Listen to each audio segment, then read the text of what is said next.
ஒரு நாள் தேவன், யோனாவே, நீ எழுந்து நினிவே நகரத்துக்கு போய் மக்களை மனந்திரும்பச் சொல்லு என்றார்.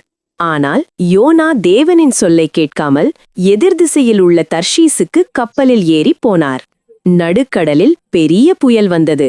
கப்பலில் இருந்த எல்லாரும் பயந்தார்கள். யோனாவை கடலில் தள்ளியதும் கடல் அமைதியானது. தேவன் ஒரு பெரிய மீனை ஏற்படுத்தினார். அந்த மீன் யோனாவை விழுங்கியது. 3 நாள் 3 இரவு யோனா மீனின் வயிற்றில் இருந்தார். அவர் மனம் திரும்பி தேவனை நோக்கி ஜெபித்தார். பிறகு தேவன் மீனை கட்டளையிட்டார். மீன் யோனாவை கரைக்கு கொண்டு சென்றது. யோனா நினிவேக்கு சென்று தேவனின் செய்தியை மக்களுக்கு சொன்னார். மக்கள் மனம் திரும்பினார்கள். தேவன் அவர்களை மன்னித்தார். இந்த கதையிலிருந்து நாம் கற்றுக்கொள்வது என்ன?